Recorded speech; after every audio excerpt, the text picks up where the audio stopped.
flag was thrown for pass interference in the end zone and then picked up.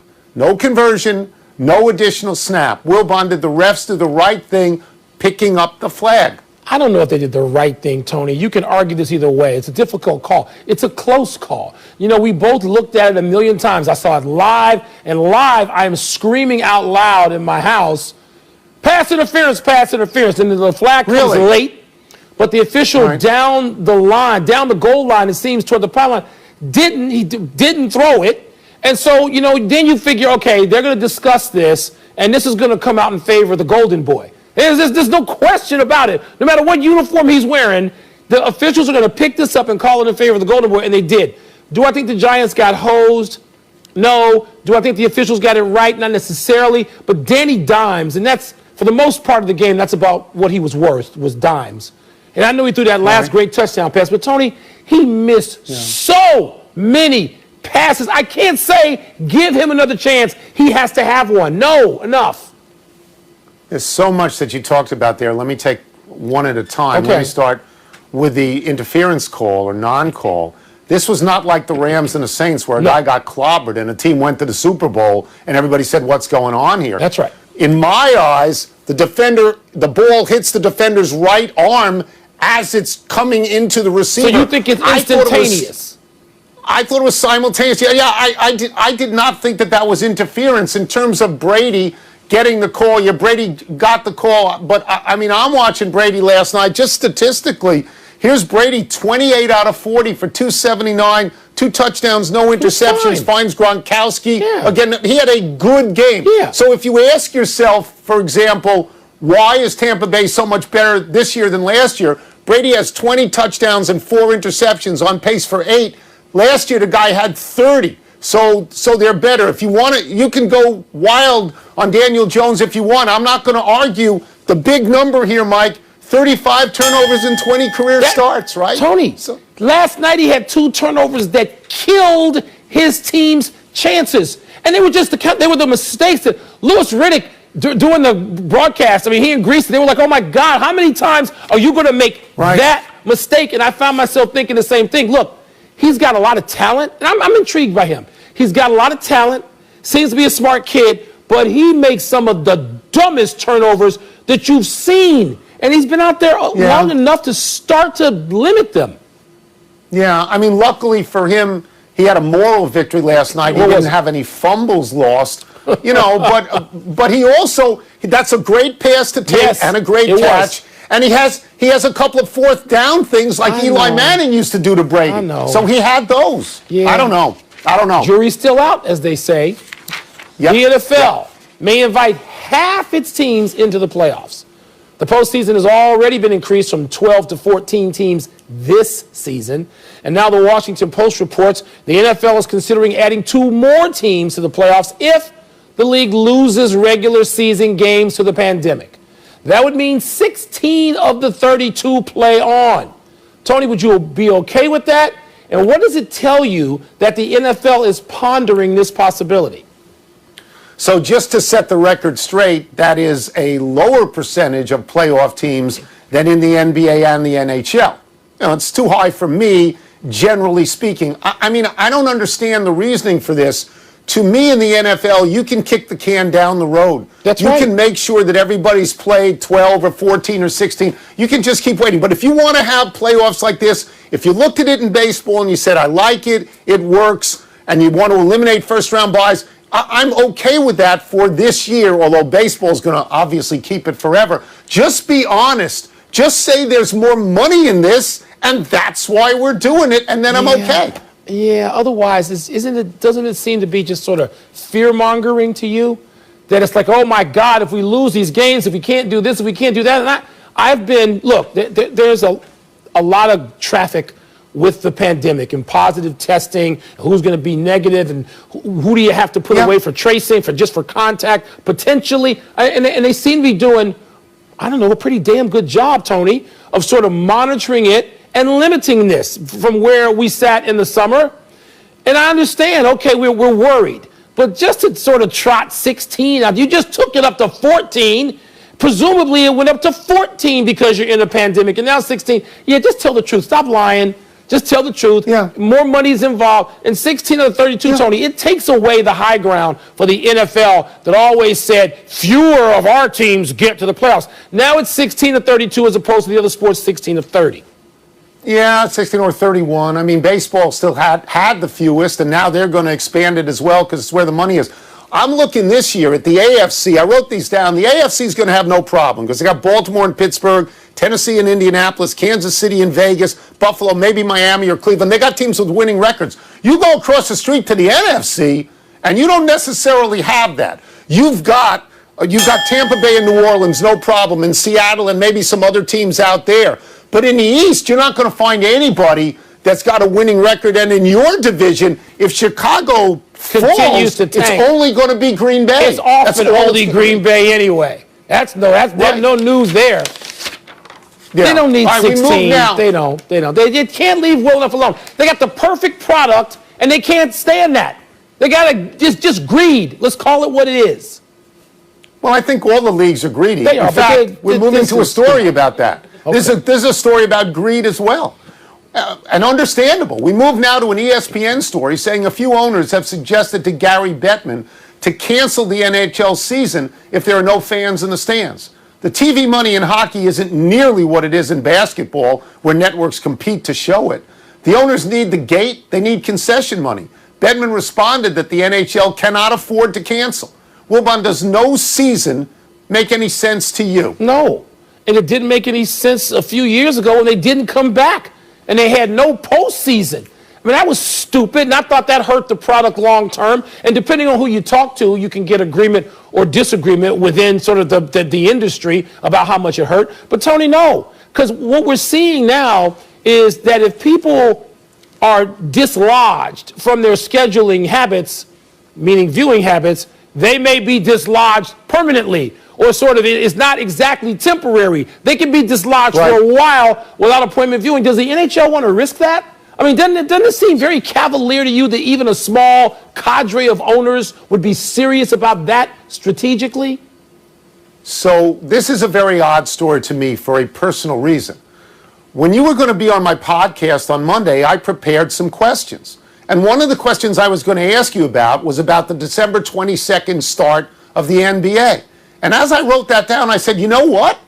Hockey starts by now. Right. We haven't heard anything about hockey. We don't know if there's a schedule. So I'm grateful to find out that this is essentially what's going on. Yeah.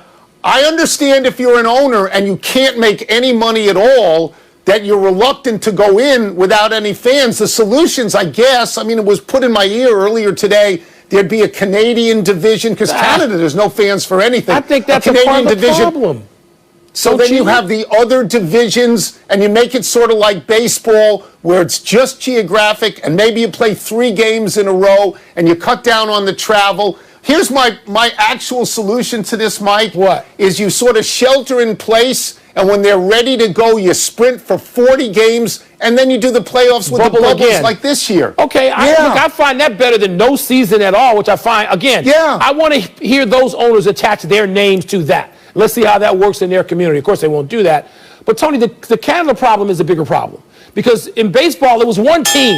You put Toronto wherever you put them, in New Jersey or Buffalo, whatever you do, and then nobody even noticed. Okay, it's one team. There's 7 teams in the NHL in Canada. It's a Canadian sport. Don't tell me that we got to have Canada segregated. Of course, everybody wants to segregate from us right now, but don't tell me we have to segregate Canada. Again, Mike, Canada has a coherent national policy about the virus, and we don't. We don't. We're the ones being segregated, of course, and understandably so. Let's take a break, but coming up, Wisconsin in your conference cancels this weekend's game with Purdue. What does that mean for the 10th ranked team? Speaking of segregation, Holmes, and where does it leave the Big Ten as a conference? We got them November 21st. They're supposed to play the Northwestern University. You're going to end up winning because you'll be able to play all your games. We got to beat Nebraska this weekend to do that, though.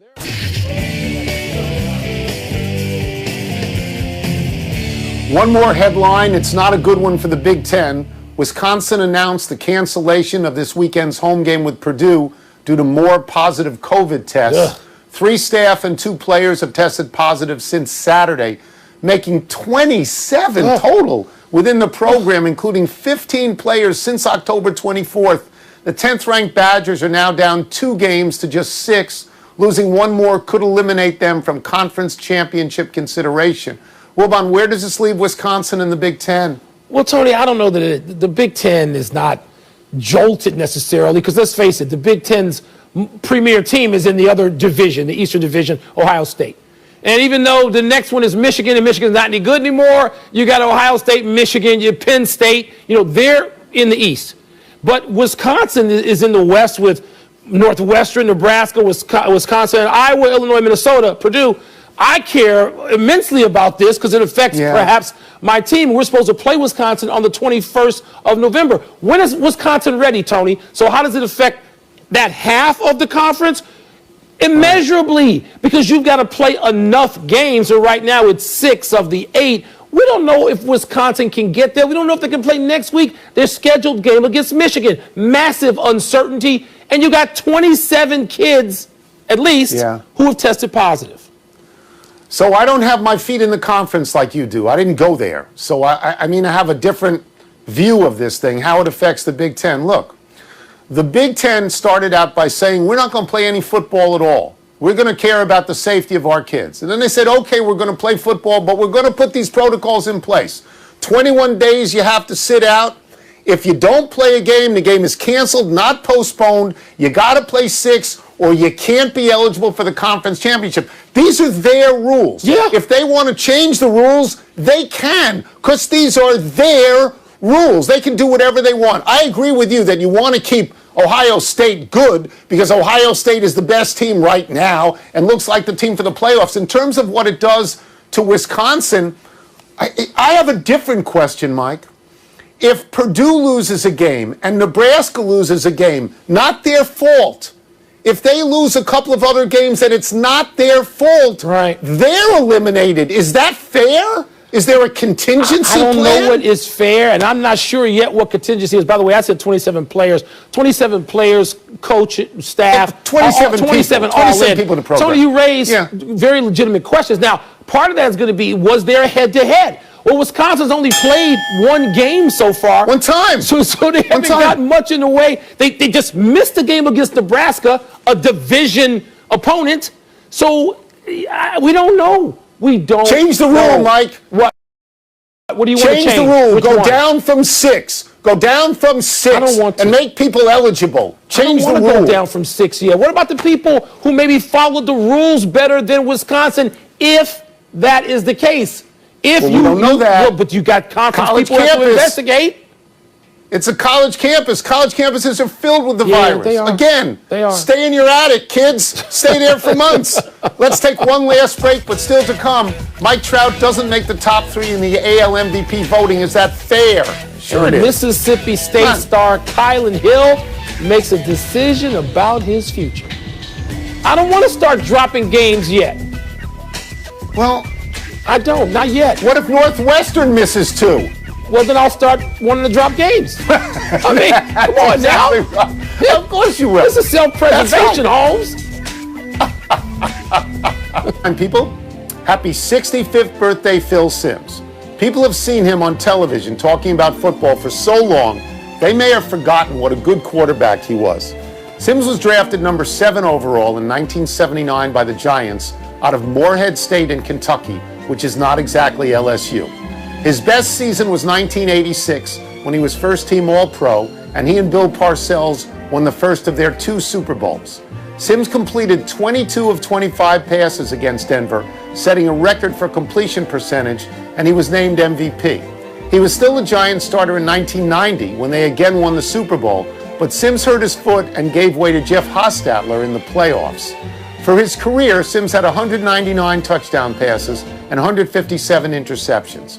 When he retired after the 1993 season, after 14 seasons there, the Giants retired Simms' number 11 jersey.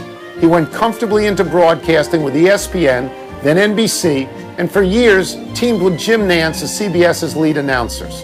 When Tony Romo walked into that booth, Simms slid over to the pregame show. His son Chris, also a quarterback, has followed the old man into broadcasting and works at NBC. Tony, let me take this opportunity to thank Phil Simms. And I know you're going to agree and give an amen to where I'm going with this.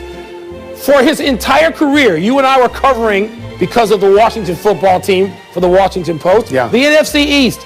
How many afternoons and prime time after Monday nights do we stand in front of Phil Simms' locker, delaying him, peppering him with questions, and getting stories from one of the most cooperative players in sports that we have ever covered? Do I get an amen on that?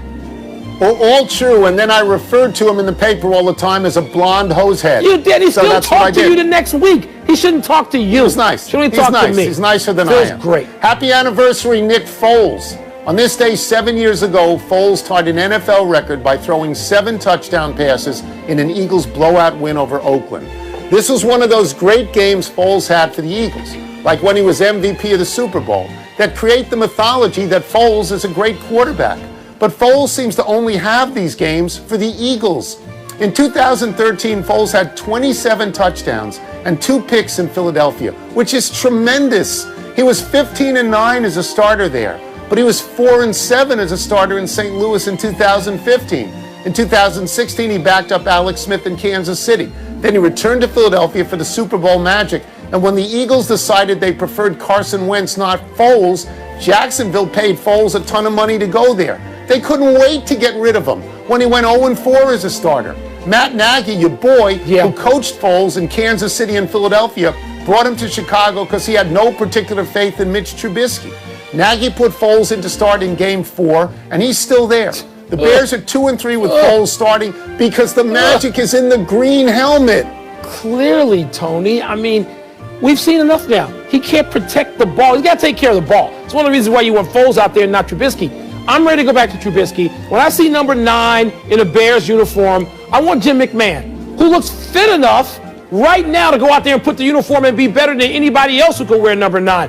Foles, he's giving it his best. I understand Nagy doesn't want to coach Trubisky, but that's what the team needs right now.